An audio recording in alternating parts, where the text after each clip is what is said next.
What's up everybody? Hope you're all doing fantastic. Welcome back to my YouTube channel. My name is Dion and you're watching Reptiliatus. If you enjoy videos about different species of cool invertebrates such as tarantulas, isopods, and scorpions, then definitely consider subscribing down below. And don't forget to ding the notification bell afterwards so that you know when each of my uploads is coming out. So you probably already know that there's a bit of a controversy surrounding keeping animals in bins as opposed to glass terrariums or vivariums. Now, for me, I personally lean towards the sense of practicality. I can definitely see the beauty and presentable aspect that makes a glass vivarium more attractive. However, when you have a collection of wonderful tarantulas like the one you see behind me, financially it's just not feasible, but at the same time it has no adverse effect to the animal so long as you're providing it with the proper care requirements. If it has enough space, if it has access to water, shelter, if it feels safe, that's what matters to the tarantula, especially an animal that's not going to care whether it's in glass or plastic. However, there are things that you can do to improve the overall aesthetic and functionality of a bin enclosure. And today we're going to be discussing how adding live plants to your bins can make your bin tarantula enclosure that much better. So stick around if you want to learn about that. Let's get right into it. For today's question of the day, I want to ask you guys where you stand. Would you say that keeping tarantulas in bins or containers is appropriate? It's right, there's nothing wrong with it? Or do you feel that tarantulas are best suited to be housed in glass terrariums? Let me know in the comment section down below, and as always, I'll give your comment a heart, and afterwards we'll probably have a bit of a conversation. Awesome. So we can probably all agree that glass terrariums are pleasing to look at, but who says you can't turn a bin like this into something a little bit more beautiful? Planting your tarantula bin enclosures has several benefits.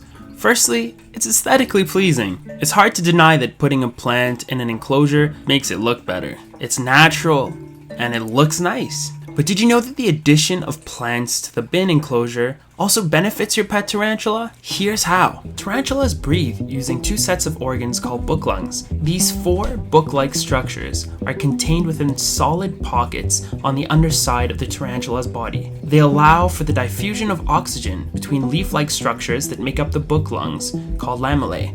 Lamellae are stacked within these pockets like thin pages of a book, hence the name. Hemolymph, which is invertebrate blood, circulates through the lamellae and picks up oxygen through the small pockets of air between the stacks.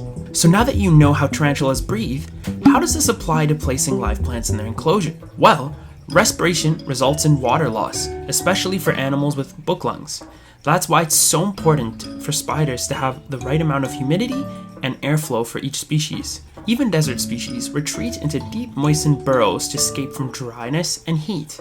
Adding plants to your bins helps maintain humidity in several ways. First, plants help hold water around and in their roots, which in turn helps keep soil around them moistened. If they start to go thirsty, they begin to sag or wilt, which essentially serves as a marker that not only tells you that your plant needs water, but that the tarantula's enclosure is starting to get too dry.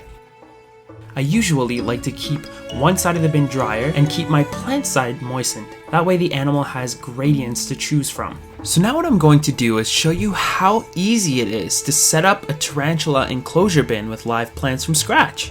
I'm going to be rehousing Xena, my female Colombian lesser black tarantula, Xenithus immanis, as she recently molted and is now way too large to stay in her current enclosure. Let's start by preparing her new bin. I've taken some time to use my Dremel tool to add ventilation holes to the lid of the enclosure. You can purchase this Dremel for your own container to enclosure converting by following the link in my video description. Now, let's move on to the substrate. I like to mix a few things together to create a moisture retaining blend that also holds its shape fairly well for animals that choose to burrow. Don't worry, this is really quite easy. For this we'll be mixing some Zilla Jungle Mix, black earth, and a bit of terrarium moss.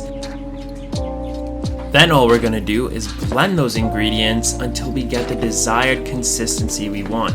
Every ingredient should be evenly mixed so that you don't have little random clumps of moss. If you do it properly, the moss is evenly spread without the substrate, and those are little pockets that hold extra moisture. The small bits of fir bark in the Zilla jungle mix help add a bit more aeration as it breaks down, and the black earth is going to be there to hold moisture and really help keep that soil's form. Just look at that mix. It looks so good. It's like a fluffy, earthy pillow you just want to lay down on. Maybe I'm getting a little carried away here, but yeah, that's gonna work real well. So for this enclosure, we'll be using a small pothos cutting. It's quite perfect, and hopefully it'll have the opportunity to grow in Zena's enclosure over time. When it comes to choosing what plants to use for this, I honestly have two strong recommendations. Firstly, choose a hardy plant, something that grows well under low light, that's adaptable, etc. Lastly, choose a cheap plant. I use pothos. It's super hardy, very affordable, and can tolerate dry spells and lower light conditions. I have a few hanging baskets I take cuttings from and root in water, but as long as you wash them thoroughly and replant them in a pesticide and fertilizer-free media, they're safe for use.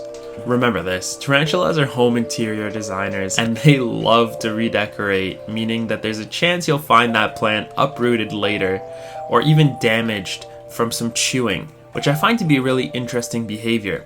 Naturally, there are also plenty of species that'll web over the plant leaves to create more shelter and a secure environment for themselves. This to me concludes that adding plants also provides the tarantulas with some form of enrichment, or it's just an extra thing that the animal can interact with in its environment. Why not, right? Alright everyone, well have a look. We're just preparing the last few things for Zena's enclosure. I'm going to be reusing this nice piece of bark here to help create more of a shelter.